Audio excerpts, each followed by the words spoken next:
নমস্কার, কেমন আছেন সবাই? সাহাদির হেসেলে সবাইকে স্বাগত।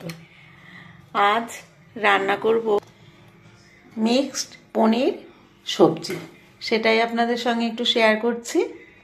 যার জন্য আমি এই যে সবজিগুলো সব কেটে নিয়েছি, বিনস, টমেটো, আলু, একটু ফুলকপি, গাজর নিয়েছি, একটা পেঁয়াজ, ধনেপাতা লাগবে, আর নিয়েছি পনির। এই পনিরটা আগে একটু ভেজে নিচ্ছি। আমি কড়াইতে সাদা তেল দিয়ে দিয়েছি, এটা যে কোনো তেলেই রান্না করা যায়, আমি সাদা তেল দিয়েছি।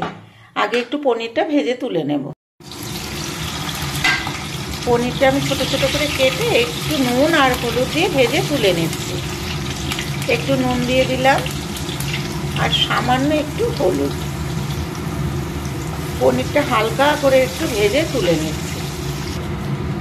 এবার এই তেলের মধ্যে দিয়ে দিচ্ছি একটা তেজপাতা, একটা শুকনো লঙ্কা, আর এই যে একটু গোটা গরম মশলা।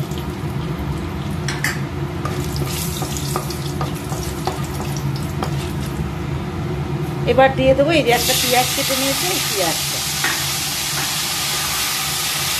পেঁয়াজটা একটু ভাজা হলে সবজিগুলো দিয়ে দেবো। এই সবজিটা দিয়ে রুটি খেতে ভীষণ ভালো লাগে, মানে ভাতের থেকেও রুটি খেতে ভীষণ ভালো লাগে। পেঁয়াজটা একটু ভাজা ভাজা হয়ে গেছে, আমি এবার একটু আদা এই ঘষে দিয়ে দেবো, এটার মধ্যে ঘষে দিয়ে দিচ্ছি। এই যে আদাটা আমি ঘষে নিয়েছি, কেউ চাইলে বাটাও দিতে পারেন, অসুবিধা নেই। আমি ওই ঘষণিতে একটু ঘষে দিয়ে দিলাম। এবার একে একে সব সবজিগুলো দিয়ে দেবো। একটু ফুলকপি, যা যা আমি কেটে রেখেছি, বিনস দিয়ে দিচ্ছি, 3টে কাঁচা লঙ্কা, 3-4টে কাঁচা লঙ্কা চিড়ে নিয়েছি। সব সবজিগুলো এখন এর মধ্যে দিয়ে দেবো।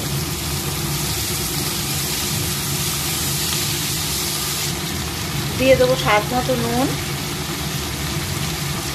দেবো অল্প করে হলুদ।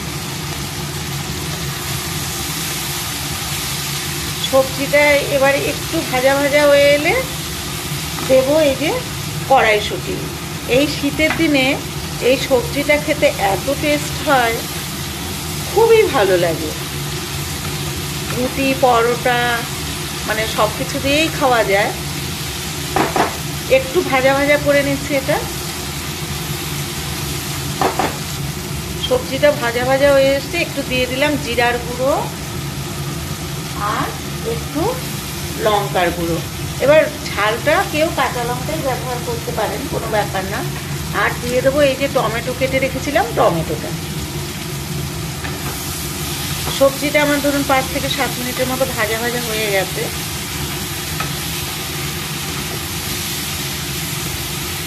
এবার আমি দিয়ে দেবো এই কড়াইশুঁটিটা। এবার একটু নেড়ে গ্যাসটা কমিয়ে ঢাকা দিয়ে দেবো। এই ঢাকা দিয়ে আস্তে আস্তে মজে মজে সবজিটা পুরো হয়ে যাবে। চাইলে সামান্য একটু জল দেবো দরকার হলে আর কি। এবার সবজিটা আমি গ্যাসটা কমিয়ে একটু ঢেকে দিচ্ছি। গ্যাসটা কমিয়ে একদম ঢাকা দিয়ে দিলাম। আমি গ্যাসটা কমিয়ে এই যে সবজিটা ঢেকে দিয়েছিলাম, মাঝখানে একবার নাড়া দিয়েছিলাম। দেখুন সবজিগুলো কিন্তু সব নরম হয়ে গেছে, আমি কিন্তু জল ব্যবহার করিনি, একদম সেদ্ধ হয়ে গেছে সব প্রায়। এই সময় দিয়ে দেব আমি এই যে 2 চামচের মতো টক দই ফেটিয়ে রেখেছিলাম, সেটা দিয়ে দিচ্ছি।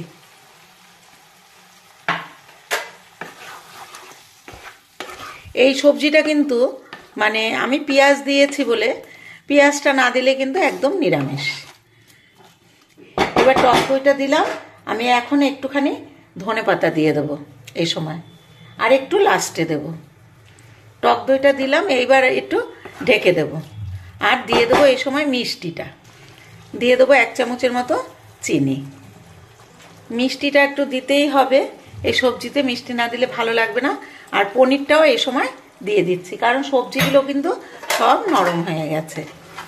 এইবার এইটা একটু নেড়ে ঢাকা দিয়ে দেবো। আমার এই সবজিটা কিন্তু একদম হয়ে এসেছে।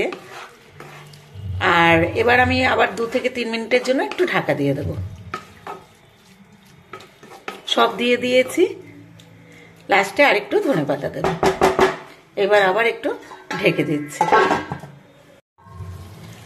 সবজিটা আমি এই যে 2 থেকে 3 মিনিটের মতো ঢাকা দিয়ে দিয়েছিলাম। দেখুন দই এবং মিষ্টি দেওয়াতে কিরকম নরম হয়ে গেছে, জল বেরিয়ে গেছে, মনে হচ্ছে যেন আমি জল দিয়েছি।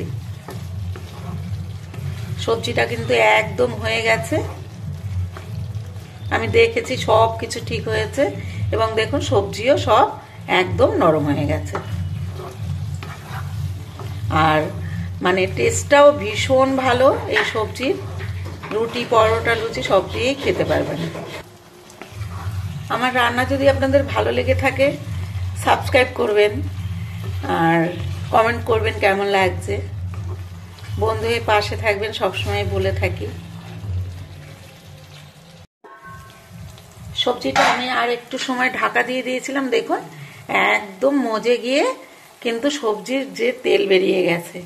এবার আমি নামিয়ে নেব। এই নামানোর আগে আর একটু ধনেপাতা আমি দিয়ে দিলাম। এই সবজিটা একটু ধনেপাতা বেশি করে দিলে খুব ভালো লাগে। এই দেখুন একদম হয়ে গেছে, আর এটা এরকম মাখা মাখাই কিন্তু হবে। আর এই সবজিতে কিন্তু আমি একটুও জল ব্যবহার করিনি।